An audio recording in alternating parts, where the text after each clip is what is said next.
I think there's a switch that gets flipped the moment that you turn 40. You start to think back and reflect on all of the things that have transpired throughout your life. And if you haven't hit the financial goals that you set for yourself, you start to panic. There starts to be a sense of urgency that comes along with hitting 40. Now, I know that in my late 30s, that's when I really started to really get serious about my financial future. But the moment that I turned 40, it seemed like all of that was just accelerated, at least in my mind. So if you are in your 40s or beyond and you're not where you want to be from a financial perspective and you feel like you're running out of time, you're not alone. This happens for most people. So in today's video, I'm going to be going over some practical things that you can implement to help you get yourself on track financially so you can ensure that you secure your financial future. The very first thing that you want to do is acknowledge where you are financially. You have to realize that the position that you're in is nobody else's fault but your own. So there's going to be no more running in the victim Olympics, because the choices that you've made up to this point is why you're in the position that you're in right now. And that's okay. I think we all have that come to Jesus type moment, right? Where when you're younger, you think that you have all the time in the world. Time is not an issue. But once you hit 40 and you start to reflect like, oh man, over my past 40 years, I haven't done enough to put myself in a position to where I'm starting to feel comfortable about how I'm going to live the rest of my life. And that's okay. But acknowledging that is key, because it's the first thing that you need to do to make sure that you understand how you got to where you are, and you're also acknowledging that you have to make a change in order to get to where you want to be. The second thing that you're going to want to do is you're going to want to make sure you have a solid game plan in place, and you're going to do this by creating a budget. Now, if you haven't budgeted in the past, I have several videos on my channel that you can refer to help you get started with putting together some simple budgets to make sure that you can get on track. But budgeting is key. I often use this analogy when I talk about the importance of budgeting. So imagine that you're in a brand new city and I drop you in the middle of the city and I give you an address and I said, hey, meet me at this address at 5 o'clock. If you've never been to that city before, you're not gonna know the route to take to get there. But if you have a GPS and you put that address in the GPS, you're gonna be able to actually navigate to the address that I gave to you.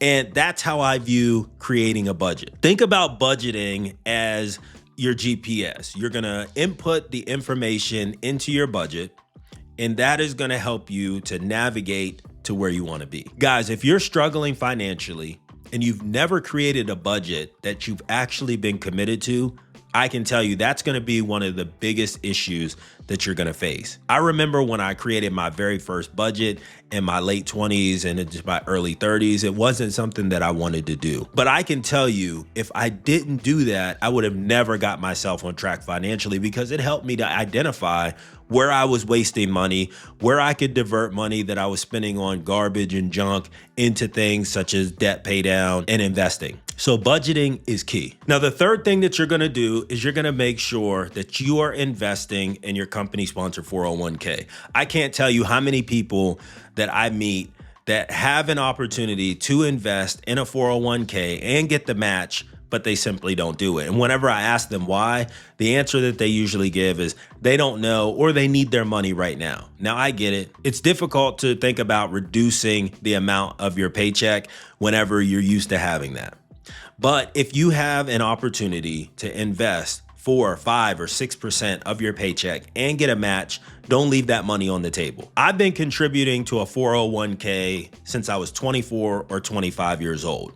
And I don't even think about the money that I'm investing into that account, right? So my paychecks are coming on a regular basis, and I've just gotten so used to understanding and knowing that it's always going to be a little bit lower because that money is being directed for my future benefit. So it's going to be your decision whether to max out a 401k or how much money to actually put into a 401k, but at a minimum, you need to be making sure that you get the match. The fourth thing that you're gonna wanna do is you're gonna wanna open up a brokerage account and start investing in the stock market. Now, the stock market is one of the easiest ways to get started with investing, and the barrier to entry is extremely low. I mean, you can get started with investing with as little as $5. There's not a lot of investment opportunities or vehicles out there that will allow you to invest with as little as $5. If you've never invested in the stock market, or if you have, but you're just not consistent, I'll link a video down in the description below, and it is an investment portfolio builder challenge that I started back in January of 2024. In that challenge, I started off with investing just $5 every single day in a single ETF index fund.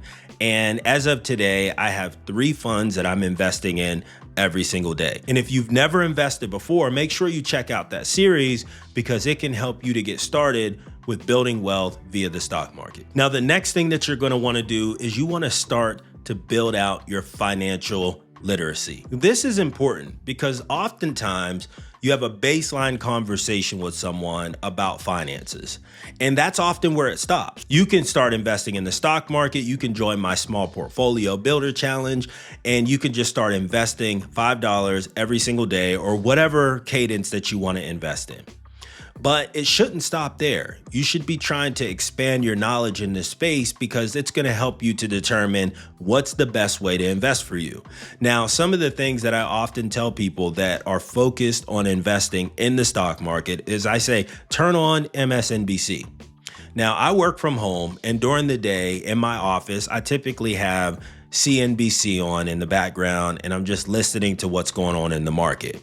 Now, if you have the ability to have something like that running in the background during the day while you're working, I would advise you to do so. You may start off hearing things and not knowing exactly what they mean, but the more that you pay attention and the more that you watch and the more that you listen, things will start to click. You'll start to understand what they're saying. Now, I will say, don't always take what they say as gospel, right? I recommend people to watch and listen so you can understand how stocks move, how the news may move a market, and things like that. And then you could also increase your financial literacy just through books, right? I often tell people that my favorite book right now to read is The Richest Man in Babylon. I also like The Millionaire Next Door. And then you have ones that a lot of people talk about like Rich Dad, Poor Dad. All great books, all good reads.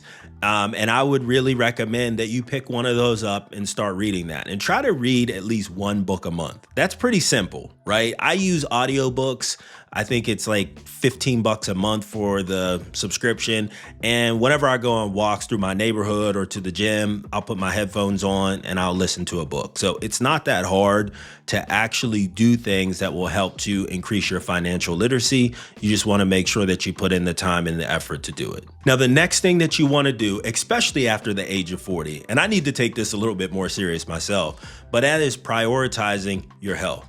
As we get older, we start to break down more, right? You may have to go to the doctors, more doctor visits, and that can become expensive, especially if you are unhealthy. Now, if you are someone that's extremely overweight, or you used to smoke, or you drink a lot, those start to take a toll and a strain on your body. So you want to make sure that you're taking care of yourself because as we get older, I'm not just worried about, do I have enough to survive month to month? All that doesn't matter if you're not healthy. So just think about it like this. You spend so much time focusing on your financial future, and rightfully so. But all that doesn't matter if your health starts to fade. So you have to make sure that that is top of mind, especially 40 plus. These are things that we need to start thinking about and taking extremely serious because one issue with your health could completely wipe out everything that you've done financially. Number 8 is protecting what you have built. So you spend all of this time getting yourself on track financially. Now you want to make sure that you're protecting yourself. Do you have the proper life insurance? Do you have a will in place? Do you have adequate insurance, health insurance, car insurance, things of that nature? Those are things that you want to make sure that you're focusing on as well. So it's not just about the money. It's how do you protect it once you get it? Now, I can tell you when my father passed away back in 2012, he died. He did not have a will. He did not have a trust. And that was an extremely difficult time in my life, but I also had to go through the probate system. And I don't wish that on anyone. It's not an easy process to go through, and you're dealing with the loss of a family member, and you have to worry about that process. So if this is not something that's been top of mind for you, make sure that you go in, you have a will or a trust, and you have everything set up, and you also have adequate insurance for you and your family. And number 9 is teach what you learn. I remember when I first got involved with finance, and I would read every book that I could get my hands on. I would always have something on TV, CNBC usually, just trying to understand the financial space. And once I started to understand what was going on, I wanted to talk to everybody about it. I talked to my wife about it. I talked to my son about it. I talked to my mom. I talked to my brothers, my sisters. I just wanted everyone to actually be able to share in the knowledge that I had. Now, not everyone is going to want to receive that information, and that's completely fine. The information is there, but a lot of us grow up in communities where financial literacy is just an afterthought. Nobody teaches us this stuff. Nobody really knows about this stuff. So if you have an opportunity to pay it forward by sharing the financial knowledge that you learn, then that's worth its weight in gold.